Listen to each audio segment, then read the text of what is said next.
Nifty और Sensex bye Ishan के एक नया वीडियो के लिए सब लोगों को स्वागत है। इसके पहले कल छुट्टी है और इसीलिए हम लोग एनालिसिस करेंगे अगले दिन यानी कि 27 फरवरी। देखा जाए तो आज मार्केट काफ़ी रेंज बाउंड रहा है और ऐसे रखा था मार्केट जैसे इसको किसी ने रोक के रखा है, ऐसे करके रखा था। मार्केट ऊपर गए, उसके बाद क्या हुआ, नीचे आए। ये एक ऊपर की तरफ गए थे, उसके बाद नीचे आए और पूरा दिन 3 बजे तक 550 के ऊपर ही रखे। लेकिन उसी दौरान अगर मिड कैप देखा जाए तो मिड कैप में सुबह से ही गिरा हुआ रहा था, लेकिन निफ्टी को किसी तरीके से मैनेज करके ऊपर ही रखा गया था। आखिर के आधे घंटे में वो जो कंट्रोल किया हुआ था सब कुछ निकल गए और एक टाइम में ऐसा भी था कि डेज लो के आसपास आ गए थे और ब्रेक भी किए थे। तो इससे यही पता चलते हैं कि मार्केट वीक है, लेकिन अब मार्केट खोलेंगे एक्सपायरी डे के दिन। सो हम लोगों को ऑप्शन चेन देखना है थोड़ा बहुत। देखो, दो चीज़ में मार्केट फंसा हुआ है। एक है 22,600 के जो ये पुट राइटिंग्स है ना, इन लोग बुरी तरीके से ट्रैप्ड है। ठीक है, अगर बाई चांस मार्केट, क्योंकि कॉल राइटिंग तो है 600 में, लेकिन पुट राइटिंग भी किया गया है। सो सबसे दिक्कत वाली जो है, मुश्किल तब आएंगे जब ये गैप डाउन खुले। 22,450 के आसपास अगर मार्केट खोल गई तो ये जो पुट्स है ये कितने के 70 का चल रहा है, ये स्पाइक मारेंगे अराउंड 200 के ऊपर। जब ये 200 के ऊपर आएंगे तो निफ्टी में जो गिरावट है वो तेज़ी की गिरावट आएंगी और वो 350 तक लेके आ सकते हैं। क्योंकि इसका हम लोग 350 कैसे मान लिए, क्योंकि ये पहले भी थोड़ा बहुत सपोर्ट्स थे इस लेवल पे। काफ़ी बार इन लोग ने 350 के आसपास सपोर्ट लिए थे। सो अभी देखो, इस मार्केट पे सपोर्ट वगैरह कुछ काम नहीं करेंगे, फिर भी हम लोग ऐसे एक एनालिसिस कर रहे हैं, लेकिन ये कोई काम का नहीं है। क्योंकि अगर गैप डाउन खोलना है तो ये लोग जब फंसेंगे, इन लोगों का जब पोजीशन वाइंड अप हो गए, वो कहाँ तक लेके आए कोई बोल नहीं सकते। वो स्क्रीन पे ही पता चलेगा। क्योंकि जो F2 दबाएंगे, F2 मतलब जो सेलिंग स्टार्ट करेंगे, जो F2 दबाएंगे वो कितनी बार दबाए, कितने अमाउंट पे दबाए हम आज नहीं बोल सकते, राइट।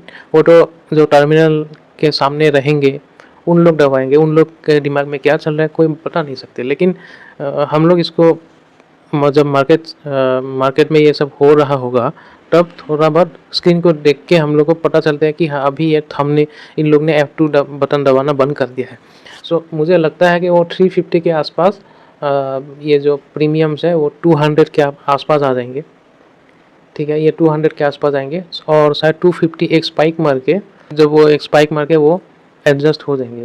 उसके ऊपर मुझे नहीं लगता, क्योंकि एक पुट जनरली 400% जाते हैं जनरली, लेकिन आखिर में क्या होता है वो अराउंड 150 जो इन द मनी होते हैं 150 ये % ही अप्रिशिएट होते हैं एक्सपायरी के दिन।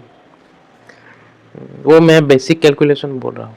सो इसका 150% अगर मान लिया तो 70 के जो ऑलमोस्ट 200 के आसपास आ जाएंगे।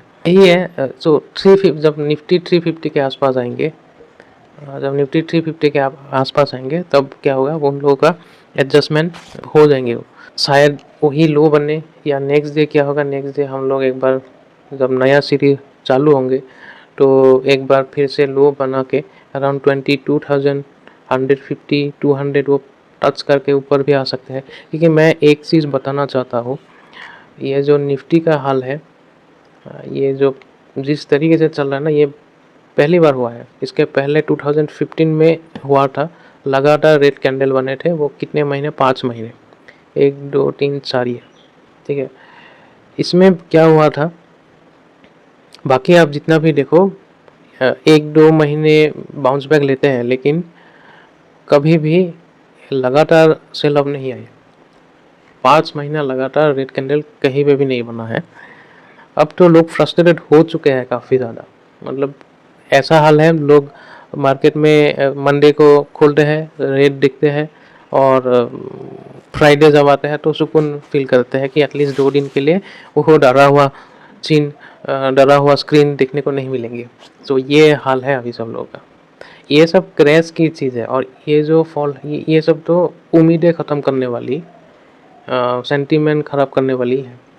सो मार्केट में जो हो रहा है अभी, वो वैल्यूएशन वाइज तो अभी मार्केट सही आ चुके हैं, लेकिन जो सेंटीमेंट का जो करेक्शन है ना, वो इतनी बिखरा है कि यहाँ से लोग अभी बायर्स नहीं है मार्केट में। सबसे बड़ी प्रॉब्लम, कोई अगर मार्केट में सेलिंग भी आता है तो उसको सेल भी 2-3% नीचे सेल करना पड़ रहा है। सो ये हाल है। सो बायर्स जब नहीं होंगे, सेंटीमेंट जब सुधरेंगे नहीं, तो यही होने वाला है। लेकिन हाँ, एक बार अगर मार्केट सुधर गई, वो लेवल से नहीं आएंगे। ये जो हम लोग अभी बोल रहे हैं 22,000 से सपोर्ट लेके आएंगे, 2,350 से सपोर्ट लेके आएंगे, ये सब बस ट्रेडिंग के लिए है, ठीक है। इसमें इन्वेस्टर्स का माइंड पे कोई इम्पैक्ट नहीं आएंगे, क्योंकि ऑलरेडी इन्वेस्टर्स का हालत ख़राब है। और इन लोगों का सेंटीमेंट अगर सुधरना वाले कोई न्यूज़ आए, तब भी इन लोग एक बार सोचेंगे कि पैसा डालूं या ना डालूं। और कुछ लोगों का ये हाल है कि उन लोग ऑलरेडी फुल्ली 40-50% डाउन पे है, पैसा उन लोगों के पास है भी नहीं। और जो लोगों के पास पैसा है भी ना, उन लोग थोड़ा थोड़ा लगा के भी ना वो कोई मार्केट में उठा नहीं पा रहा है। तो ये हाल है अभी। अब इसको कैसे सही होगा, ये है रिजल्ट। कंपनी का रिजल्ट अच्छा होना चाहिए, उसके बाद इकोनॉमी में थोड़ा बहुत रिवाइव होना चाहिए। इकोनॉमी पे रिवाइव दिख रहा है ऑन द ग्राउंड। अगर बोले तो कार सेल्स भी अच्छा खासा इम्प्रूव हुआ है, लेकिन जो वाइब्रेंसी होना चाहिए हर तरफ से। मतलब पहले क्या होते थे, मतलब एक मैं एग्जांपल लेता हूँ, सीमेंट्स खरीदना आठ, पहले क्या होते थे, ये जब बेचते हैं ना, तो जनरली क्या होता है हमारे यहाँ पे जो ठेला होते हैं, तो वो भर देते थे। चाहिए अगर 5 बैग भी होते हैं ना, तो ठेले में 8 बैग जाते थे। तो बोलते हैं कि नहीं, पहले ऐसा होता है कि ठीक है, जगह 8 बैग का है तो 8 बैग डाल दूँ। तो जो कंज्यूमर्स भी है बोलते हैं ठीक है 8 बैग डाल दो, ऐसा होते थे। आजकल क्या होता है, 5 बैग चाहिए तो ना उन लोग करेंगे कि नहीं, अभी 2 बैग ही दे दो, बाकी हम धीरे धीरे देंगे। ये हाल था। लेकिन रिसेंटली क्या है, एक ये लास्ट महीने से थोड़ा बहुत इम्प्रूवमेंट हुआ है, लेकिन वाइब्रेंसी नहीं है। वो एक है खुले दिल से कंजम्पशन होते थे, वो नहीं हो रहे ज़्यादा से, क्योंकि जो एक रोबस्ट ग्रोथ था 2-3 साल हम लोग का, वो एक्चुअली हो रहे थे ईएमआई कार्ड के वजह से। अभी वो कल्चर थोड़ा बहुत, क्योंकि अभी बैंक बहुत टाइट हो गए हैं, तो इसीलिए वो कल्चर रहा नहीं, तो इसीलिए कंजम्पशन में भी इफेक्ट आए हैं। वो सब तो बाद में बात करेंगे, क्योंकि अभी किसी को फंडामेंटल के बारे में जानना मन ही नहीं करते, क्योंकि वो सब जान के भी उन लोगों का क्या होगा, पोर्टफोलियो में तो कोई इफेक्ट तो आएंगे नहीं। मार्केट में देखा जाए तो ये लेवल्स पे अभी कुछ नहीं काम होने वाला है। लेवल्स बस एक ट्रेडिंग के लिए रहेंगे, लेकिन जो पोर्टफोलियो का हिसाब से है वो सेंटीमेंट चेंज करना होगा। वो सेंटीमेंट इतने जल्दी चेंज नहीं होने वाला। उन लोगों का एटलीस्ट पोर्टफोलियो में और कंपनी का रिजल्ट्स बहुत अच्छा आना होगा, तभी थोड़ा बहुत। और गवर्नमेंट की तरफ से भी काफ़ी पुश करना होगा, क्योंकि अगर मार्केट ऐसे ही गिरते जाएंगे ना, तो जो इकोनॉमी पे जो रिवाइवल भी आ रहा है वो भी टिकेंगे नहीं। अभी जो इकोनॉमी में जो रिवाइव हुआ है ना, उसी को हम लोग एक शॉर्ट टर्म बाउंस भी बोल सकते हैं। इकोनॉमी का जो रिवाइव है वो actually strong momentum, strong economy, फिर से इकोनॉमी रिवर्सल हुआ है या इकोनॉमी में एक बाउंस आया है, वो किसी को नहीं पता। सो मुझे ऐसा लग रहा है इकोनॉमी बस एक बाउंस मारा है। जो स्टॉक्स मार्केट बता रहा है वो ऐसा लग रहा है कि इकोनॉमी पे रिवाइव आया नहीं है, एक बाउंस आया है बस। जो इलेक्शन के टाइम पे जो ग्रोथ थोड़ा स्लो डाउन हुआ था, उसका एक बाउंस हुआ है। वो इकोनॉमी ऑल टाइम हाई पे नहीं जा रहे, इसीलिए मार्केट भी कुछ मतलब अभी भी मार्केट इसीलिए हमेशा डाउन ही जा रहा है। देखो, ये मार्केट हमेशा लीडिंग इंडिकेटर होता है इकोनॉमी का। मतलब इकोनॉमी अगर डाउन है फिर भी स्टॉक मार्केट अगर ऊपर जा रहा है, तो ऐसा समझ लो कि इकोनॉमी आपको 5 या 6 महीने बाद वो मतलब रिवाइव होंगे, क्योंकि स्टॉक मार्केट हमेशा 5-6 महीने पहले ही प्रेडिक्ट कर लेते हैं। लेकिन जिस तरीके से स्टॉक मार्केट नीचे जा रहा है, सो इसका मतलब ये है कि शायद इकोनॉमी पे और भी ख़राब आना बाकी है, और जब इकोनॉमी एकदम लोएस्ट में आएंगे तभी मार्केट बॉटम बनाएंगे, मुझे ऐसा फील हो रहा है। लेकिन एक चीज़ है इन्वेस्टर्स के दिमाग में ये रखना कि पैसा कब लगाना है। देखो, मैं तो 23,000 से भी लगा रहा हूँ, 23,500 से भी लगा रहा हूँ, ठीक है। लेकिन मेरा जो स्टॉक्स है ना वो इतना करेक्ट हुआ नहीं है, हो रहा है, लेकिन मैं क्योंकि मैं कुछ स्टॉक्स है वो ट्रेडिंग के हिसाब से नहीं देख रहा हूँ। ट्रेडिंग का जो स्टॉक्स है ना उसमें थोड़ा बहुत हिट लिया हो, इस महीने भी हिट लूँगा, लेकिन क्या है ज़्यादा नहीं होंगे, क्योंकि वो सब स्टॉक ज़्यादा गिरा भी नहीं, ठीक है। 1-2% ऐसा कुछ हो रहा है, लेकिन दैट इज़ मतलब इस मार्केट पे समझ सकते हैं।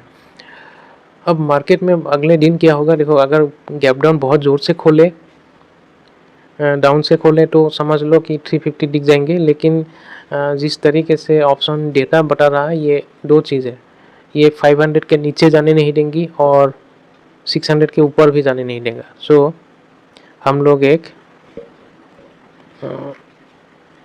अगर गैप डाउन भी, हल्का सा गैप डाउन भी खोल दिया, मेरे को अगर बताए, मैं अगर सिंपली बता दूँ तो खोलेंगे शायद फ्लैट, ठीक है, इस तरह भी खोलेंगे शायद 50 या 70 के आसपास, और एक बार नीचे जाएंगे, नीचे जाके 500 ऐसे टच करके और रिवर्सल आ सकते हैं। ये 90% चांस ये होने की प्रोबेबिलिटी है, क्योंकि इन लोगों का प्लान ही है कि 600 ये जो है 600 और नीचे की तरफ 500, इन दोनों के बीच में ही एक्सपायरी ख़त्म करना है। क्योंकि आज भी अगर देखा जाए ना, इस मार्केट को कंट्रोल ही किया गया है। मुझे लग रहा है ये एक्सपायरी में भी बहुत म्यूटेड होने वाला है, यही होने वाला है। लेकिन मिड कैप में मुझे आज एटलीस्ट बाउंस एक होना चाहिए था, लेकिन बाउंस हुआ नहीं, उल्टा नीचे गया। इसका मतलब यह है कि मार्केट में एक पेन और बाकी है। और पता नहीं ब्रोकर्स की तरफ से फिर से मार्जिन की कॉल्स आना चालू हो गए हैं, ये समझ में नहीं आ रहा है फिर से क्यों आ रहा है। सो मुझे तो आ चुका है एक कॉल एक ब्रोकर से। सो देखते हैं, हम लोग ने डेडलाइन भी दिया है 28 फरवरी को। अब पता नहीं मार्केट अगर रिवाइव हो गई तो सही है, नहीं तो ये जो मार्जिन कॉल है ना, इसके वजह से बहुत लोग का शेयर्स फिर से सेलिंग आएंगे, और अभी भी मार्केट में बायर्स नहीं है। तो मैं आप लोगों को पहले ही बता चुका हूँ, अगर फिर से सेल ऑफ आई तो ये फिर से मार्जिन कॉल के वजह से ही हो गए। थैंक यू, और यहाँ तक ये वीडियो रखते हैं। चैनल को लाइक कीजिए, सब्सक्राइब कीजिए, वीडियो को लाइक कीजिए, और थोड़ा बहुत मोटिवेट करेंगे तो हम लोग अच्छे से वीडियो और इन्फॉर्मेशन के साथ आ सकते हैं। Thank you.